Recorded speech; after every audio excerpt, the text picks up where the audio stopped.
You're tuning into Black and White Sports on YouTube. The no-holds-barred truth on sports. The main event starts. All right, Black and White Sports supporters. Well, let's talk about Deshaun Watson and the Cleveland Browns.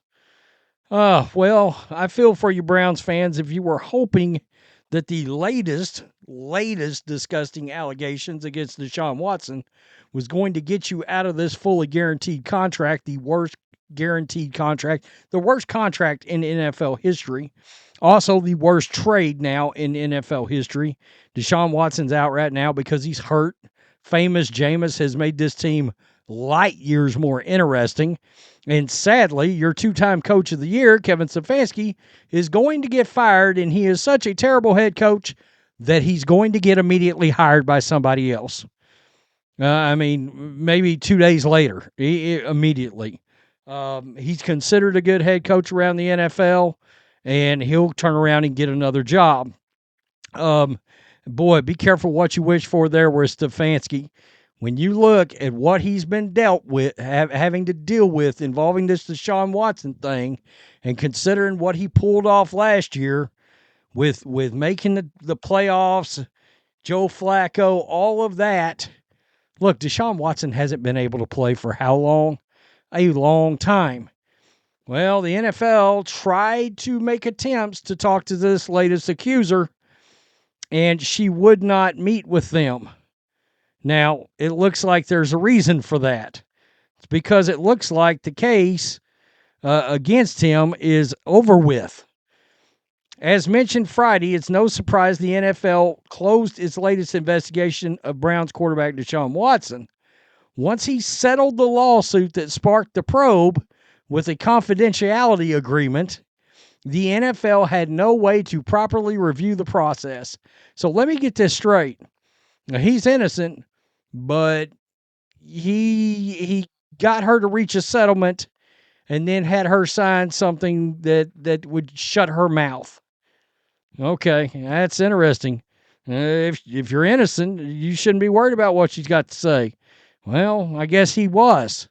Mark Maskey of the Washington Post reports the NFL made multiple attempts to speak to the accuser. She was not made available.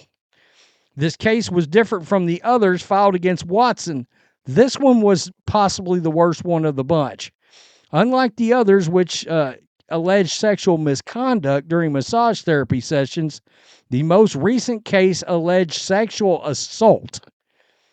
Attorney Tony Busby, who represented the accuser along with multiple others who have sued Watson, told Maskey via email, quote, "We don't meet with the NFL. We settled the case. We have nothing else to say about it." So it's over.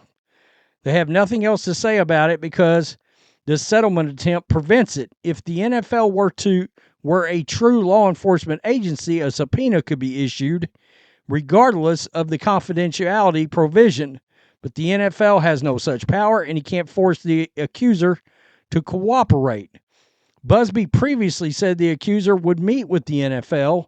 That was part of the effort to squeeze Watson to choose between settling the case now and possibly losing $92 million later. If Watson had been suspended for the latest accusation, and if he hadn't disclosed this specific accuser to the Browns before signing with the team, the Browns could have voided his remaining guarantees.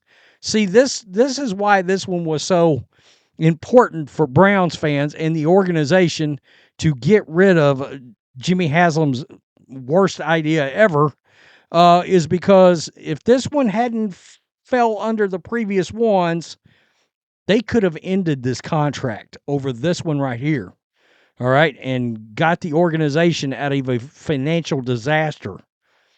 So if Watson paid, say, $1 million to settle the case, it's a smart business proposition. He made a business decision here. Right, wrong, good or bad, players who are sued for behavior that violates personal conduct policy have fairly simple path to avoiding a suspension with potential consequences flowing from it. Settle the case with an NDA, non-disclosure agreement. It short-circuits the league's investigative function.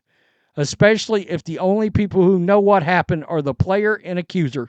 So any NFL player that does anything wrong, if he can get the accuser to settle the case, sign an NDA, the NFL can do absolutely nothing to the player any longer.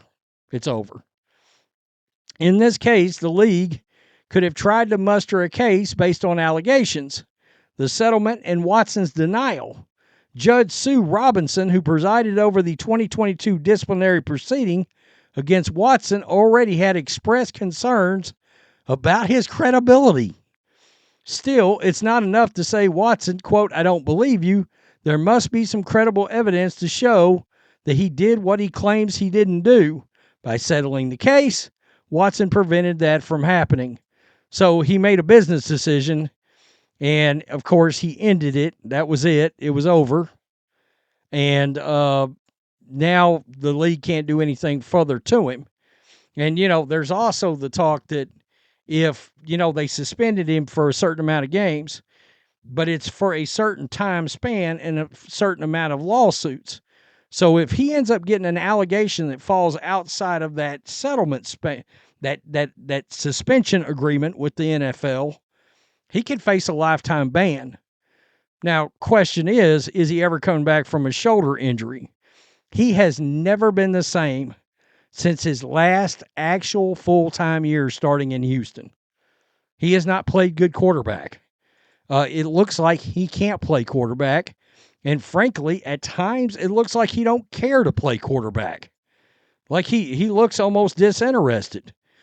In case you're wondering where he was at this season, PFF has him ranked as the 34th best quarterback in the NFL. 34.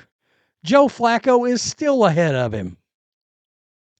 In case you're wondering about Jameis is down here at 10. Baker is at 17.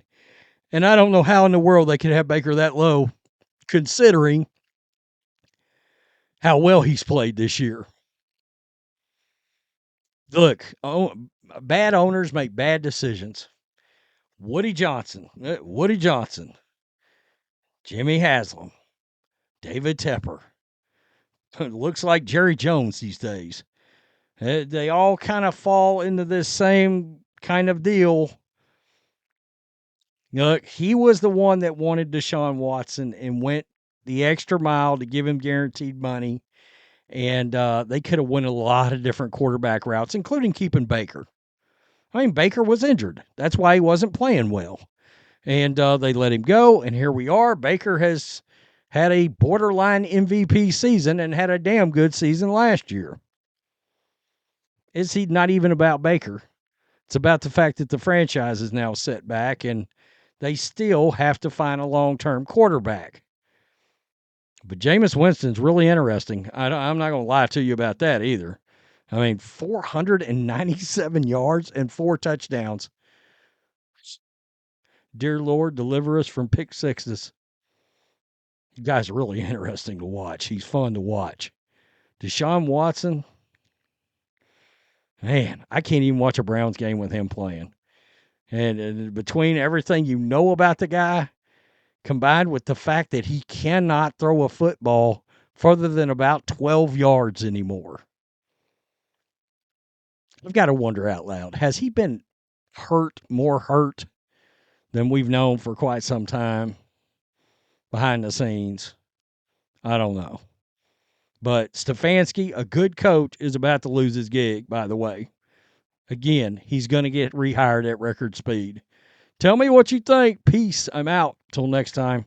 Thanks for watching the show. Be sure to like, comment, and subscribe. Be sure to tune in next time on Black and White Sports.